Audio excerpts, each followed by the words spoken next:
Well, good afternoon. Just going to run through our list for the list ranking, but also in terms of our caucus, but also in portfolios, the key ones in particular. So I'm at number one. My background is as a lawyer, and obviously I've been a minister in various portfolios. I'm still a member of the New Zealand Law Society, Auckland District Law Society, and an affiliate member of New Zealand Institute of Safety Management. I will be holding the portfolios of National Security and Intelligence, Pacific Peoples, and Technology, Manufacturing and Artificial Intelligence, which we all know obviously as AI. Dr. Shane Retty, QSM, has multiple qualifications in medicine and in accounting. He's been a Member of Parliament since 2014 and is the Deputy Leader. Shane has practiced family medicine and dermatology in Whangarei for 16 years. He registered with the New Zealand Institute of Chartered Accountants, is a Fellow of the Royal New Zealand College of GPs, and was awarded a QSM for public service in the 2006 New Zealand Honours List. He's awarded the New Zealand Harkness Fellowship to Harvard, completed his second Masters while there, and was promoted to Assistant Professor at Harvard Medical School. While overseas, he was appointed with the New Zealand Trade and Enterprise in an economic development role as beachhead advisor to the New Zealand Consulate in Dubai. He will hold the portfolios of health and children. Andrew Bailey is a Chartered Accountant and Fellow of the New Zealand Institute of Managers and Leaders, the New Zealand Chartered Institute of Governance, and the UK Chartered Association of Certified Accountants. He is also a Fellow of the Royal Geographical Society. Andrew has been a Member of Parliament since 2014 and a member of the Finance and Expenditure Committee of Parliament since that time. He's a trained accountant and has worked with merchant banks in New Zealand and London before co-founding a merchant bank which had offices in New Zealand, Australia and Singapore. Andrew has managed the listing of more than 25 companies on the London and New Zealand stock exchanges, and has also owned and managed numerous private businesses and at one time employed around 140 staff. He will hold the portfolios of Treasurer, Revenue, Infrastructure, Statistics. At number 4 is Michael Woodhouse. Michael has a Bachelor of Commerce, Master of Health Administration from University of New South Wales. He's a Fellow Chartered Accountant of the Chartered Accountants Australia and New Zealand and a Fellow of the New Zealand Institute of Management South. He's been a Member of Parliament since 2008 and was a Minister in the previous National Government. Prior to entering Parliament, Michael worked as an accountant in Dunedin, a Senior Manager at Healthcare Otago and ACC, and has been the Chief Executive at Mercy Hospital in Dunedin. Michael has also previously been the President of the New Zealand Surgical Hospitals Association. Michael will hold the portfolios of Finance, Transport, Deputy Shadow Leader of the House. Louise Upston, MBA and International Qualifications in Project Management and a former member of Project Management Institute, has been a Member of Parliament since 2008.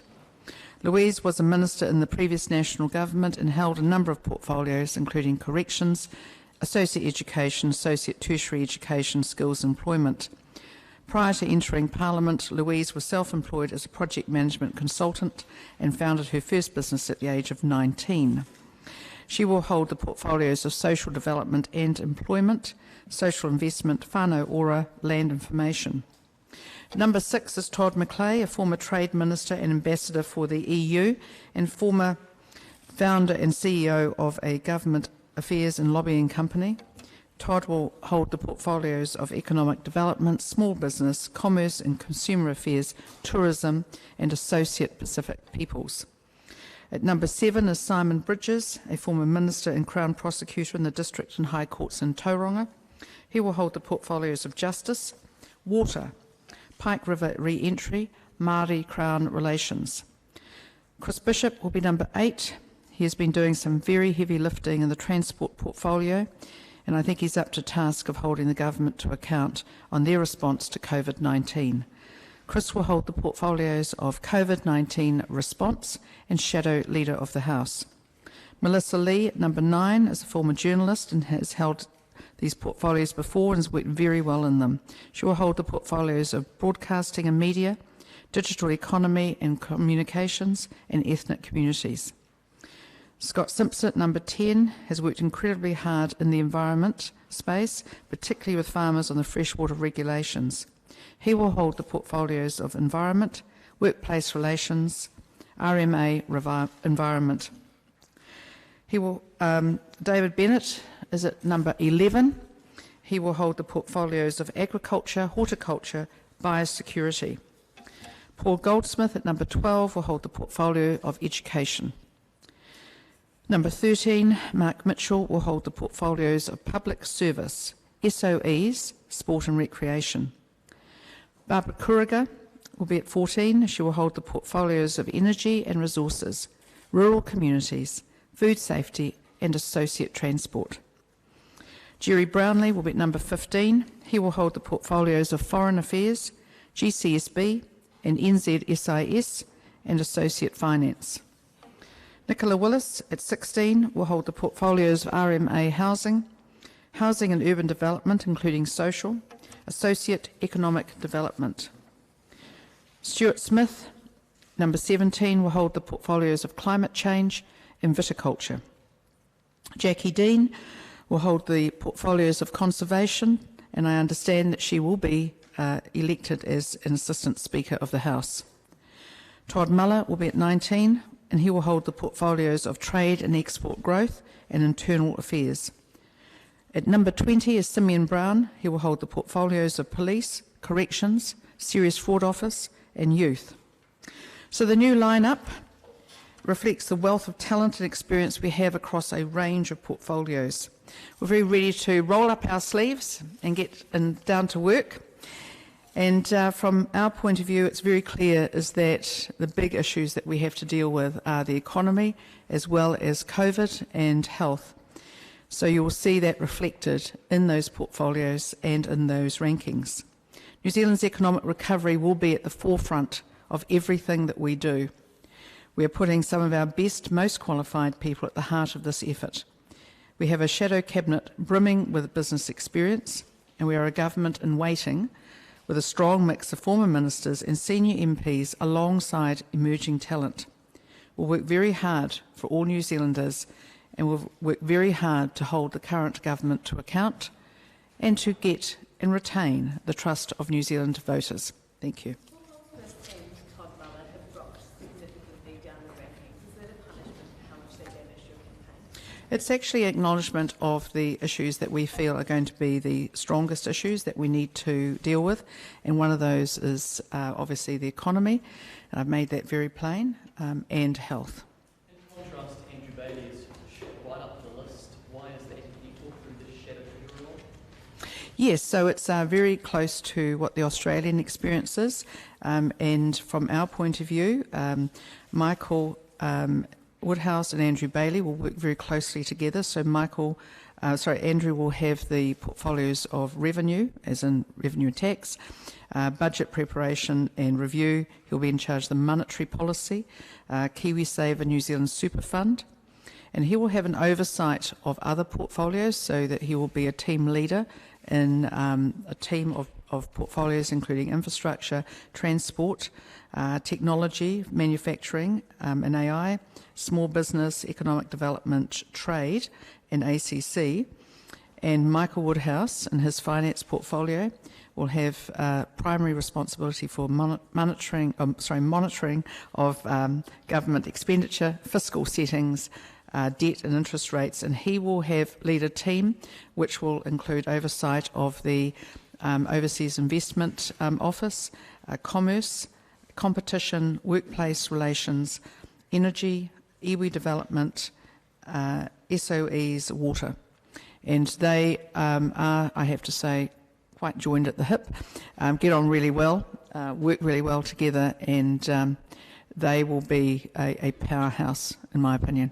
Why has Paul Goldsmith been given just one? Sorry, what was that? Why has Paul Goldsmith been given just one? He is absolutely really keen to get into all of education in terms of the weeds of it. He'll also obviously have Penny Simmons as his tertiary education person.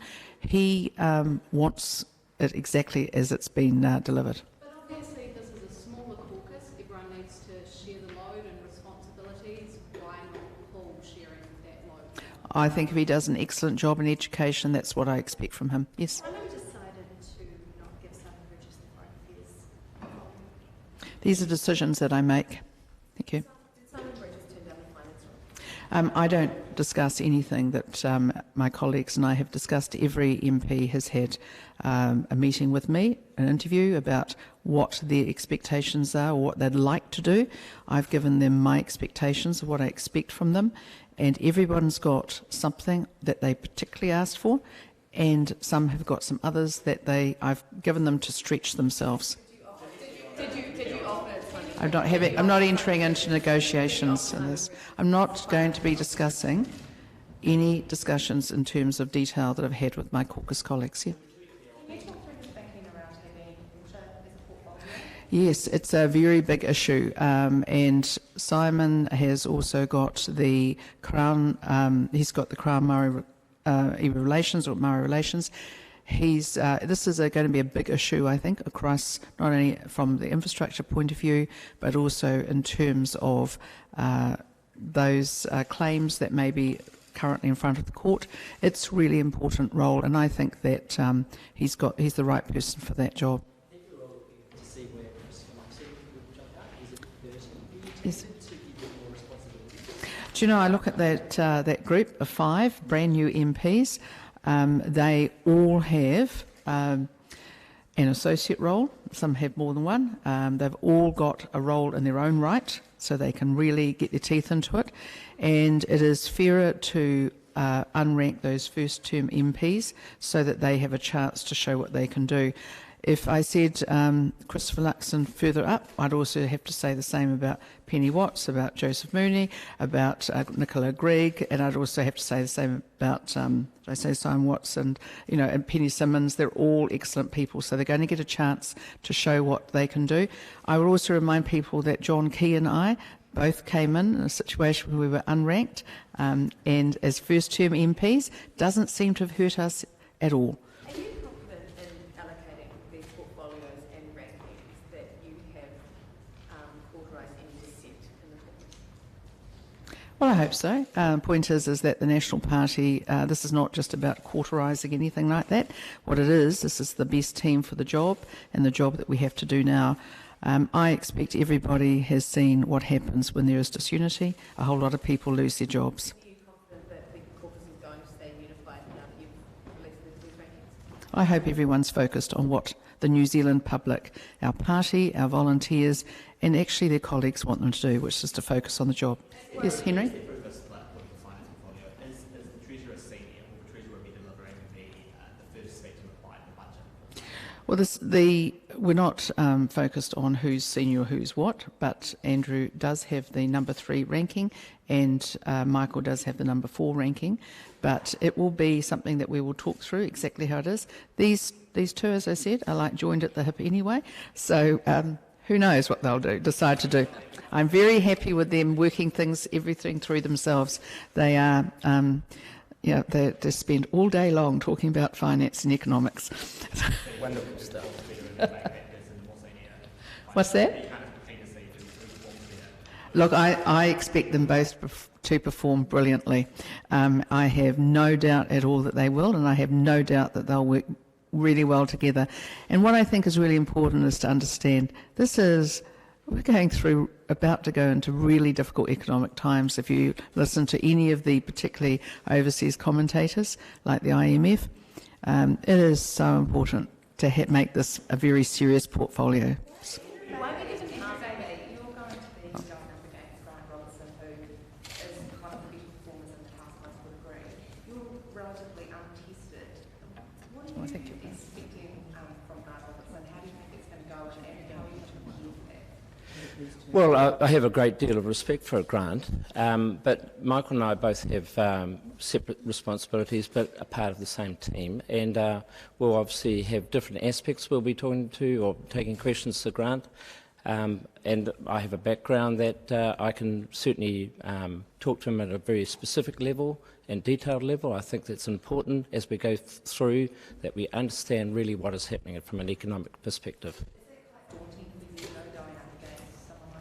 Yes, Grant's a very good operator, and I've seen him in the House. I was on finance and expenditure with him for 3 years, so I have seen him up close and worked with him alongside him. So, yeah, it's part of the job though, isn't it?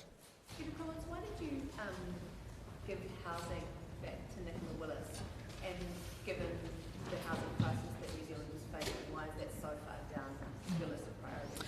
Well, I have to look at where the priorities are. I mean, I would have thought that Nicola has already got a tremendous interest in it. She was very capable when she took that portfolio over. I think she is, in terms she's in the shadow cabinet. For anyone to come up, someone else has to go down, and I'm not that worried about rankings, and I know that Nicola isn't either. What sort of opposition are you intending to operate next year? Are you going to be targeting some of Labour's weaker ministers? I expect that we'll be focused very much on any errors that we can see and perceive, but also we'll be focused on being a positive opposition. If that's not, it's not counterproductive in terms of things, we will obviously be focused on where we can be positive. We will be where it is important for us to hold the government to account, and we think that there are multiple opportunities. Then we will do so. I expect that we will be professional, that we will bring a professionalism to opposition that people will be very pleased with, and I think everyone in our team has an opportunity to show why they should be able to go further up, and I just think everyone's got a really good chance. We've only got 33 MPs. We can't have anyone not pulling their weight. Dr. Reedy, sorry, can I ask you about the children's role? What your interest is in taking on that spokesmanship, and what your priorities will be? Do you have any interest in looking at the functioning of Oranga Tamariki, for example? What are you going to be looking at? Yeah, so the portfolio will look at Oranga Tamariki, as you're saying, and we're very interested to see the results of the Waitangi Tribunal inquiry, which I believe were drawing to a conclusion last week. Also, of course, the child poverty reduction portfolio, particularly interested in the Year 3 intermediate targets, which are due to come out somewhere in this next 6 to 8 months. So very interested in both of those portfolios, holding the government to account and coming forward with constructive ideas as to how we can do better. Were any of your MPs upset with the job that you gave them? I wouldn't say that anyone was. No, not that I'm aware of. So can I ask you, there was a petition obviously given to the government this week. There was a petition given to the government this week from 59 NGOs calling to raise benefits for Christmas. So is New Zealand coming up wanting to do this, and is this from the National Party? I think the bigger challenge is we've got a large number of New Zealanders without work. So part of our economic focus is how do we get more New Zealanders back into work, and that'll be a focus that we bring in opposition. We need to be focusing on how to support people to stand on their own 2 feet rather than focusing on what they get today. Unfortunately, what we've seen is nearly 70,000 additional New Zealanders now receiving benefit. 67 of those are unemployment related, and that will absolutely be our focus. The government's talked big around the creation of jobs, and I will absolutely, with my colleagues, hold them to account for every single one of those jobs. The focus is on getting people into work. Yes, really, really excited about that one. The reality is it's a perfect fit with social investment. It's about how we deliver social services very differently and actually make sure those New Zealanders who have the most challenges get the support they need and deserve. And I think partnership with whānau ora providers is an extraordinary way of making sure the most vulnerable New Zealanders are served better than they have been in the past. I was reporting that Michael Woodhouse was considering the deputy role. Was finance a quid pro quo for that? No. Okay, thank you everyone.